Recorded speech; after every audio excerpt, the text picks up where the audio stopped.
காலை வணக்கம் தோழா தோழிகளா. நம்ம இன்னைக்கு குழி பணியாரம் செய்யலாம். குழி பணியாரம் அரிசி மாவில் செஞ்சுருப்பேன். சரி, கொஞ்சம் டிஃப்ரெண்ட்டாக ஏன் கோதுமையில் செய்யக்கூடாது, செஞ்சு பார்த்தாங்க. உண்மையாக சொல்கிறேன், அடிப்பொலியாக இருந்ததுங்க.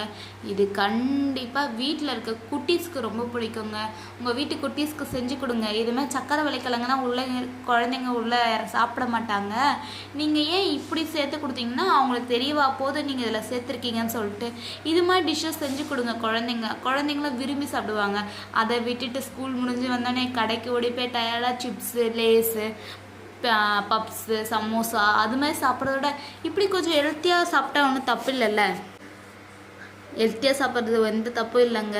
குழந்தைங்களுக்கு இது சக்கரை வள்ளிக்கிழங்கு மட்டும் இல்லை, என்ன கிழங்கு அவங்க என்ன இது சாப்பிட மாட்டாங்களோ இது மாதிரி செஞ்சு கொடுங்க. கண்டிப்பாக சாப்பிடுவாங்கங்க. அவங்களுக்கு தெரியாது நம்ம இதெல்லாம் ஆட் பண்ணியிருக்கோன்னு. எம்மியாக இருக்குது, எம்மின்னு சொல்லிட்டு சாப்பிட்ருவாங்க. இது மாதிரி கண்டிப்பாக ஒரு நாளைக்கு நீங்கள் செஞ்சு கொடுங்க உங்கள் பசங்களுக்கு. அப்புறம் நீங்களே பார்ப்பீங்க, நம்மளே செஞ்சு பார்க்கலாங்க, இதுமாதிரி நம்ம டிஃப்ரெண்ட் செய்யலான்னு சொல்லிட்டு நீங்களே தோணும் உங்களுக்கே. சரி, ஓகே, நம்ம கொஞ்சம் வெயிட் லாஸ்க்கு நான் ஏதாச்சும் சொல்கிறேன் டிப்ஸ் உங்களுக்கு. காலையில் எழுந்தோடனே அந்த பூசணிக்காய் ஜூஸ் இருக்குல்ல, கண்டிப்பாக எடுத்துக்கோங்க. அது நல்ல எஃபெக்ட்டு. எனக்கு அது நல்லா யூஸ்ஃபுல்லாக இருந்தது.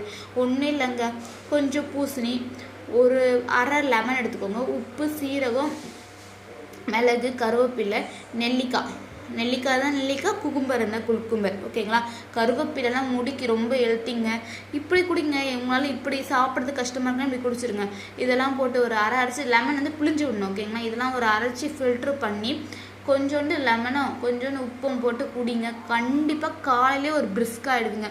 நான் இந்த 2 மந்த்தாக இது மட்டும் தாங்க காலையில் குடிப்பேன். எழுந்தனே லெமன் வாட்டர், தென் இது ஒரு 8 மணிக்கு இது குடிப்பேங்க.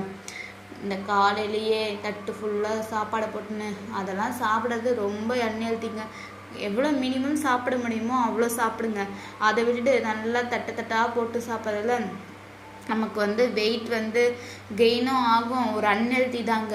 நம்ம குவான்டிட்டியை கம்மி பண்ணுங்கள். இவ்வளோ தான் சாப்பிடணும்னு சொல்லிட்டு ஒரு குவான்டிட்டி ஃபிட் பண்ணுங்கள். அது இல்லாமல் காய்கறிகள் நிறைய எடுத்துக்கோங்க. ஏன் காய்கறிகளை கம்மியாக எடுத்துக்கிறீங்க? காய்கறிகள் எவ்வளோ சத்து இருக்குது. அவரைக்காயெலாம் நீங்கள் அவ்வளோ சாப்பிட்லாங்க.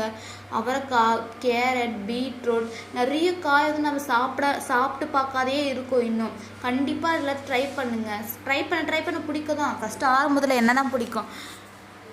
உண்மையாங்க, ஃப்ரைட் ரைஸில் ஹெல்த்தி தான். அது வீட்டில் செஞ்சிங்கன்னா செம்ம ஹெல்த்திங்க. அதில் வந்து கோஸ், கேரட், பீன்ஸ், உங்களுக்கு முட்டை எல்லாமே போட்டு நீங்களே வீட்டில் செய்யலாம். கண்டிப்பாக அது ஒரு ஹெல்த்தி டிஷ் தான். மற்றவங்க சொல்லுவாங்க அது ஒரு அன்ஹெல்த்தின்னு. ஆனால் என்ன பொறுத்த வரைக்கும் அது ஹெல்த்தி. ஏன்னா அதில் எல்லாமே நம்மளுக்கு இருக்குங்க. கார்ப்ஸ் இருக்குது, சாப்பாட்டுக்கு கார்ப்ஸ் இருக்குது, ஃபைபர் எல்லாமே இருக்குது, எக்கு போடுறோம் எல்லாமே இருக்குது. அது வந்து நம்மளுக்கு ஹெல்த்தி தான். அதுமாதிரி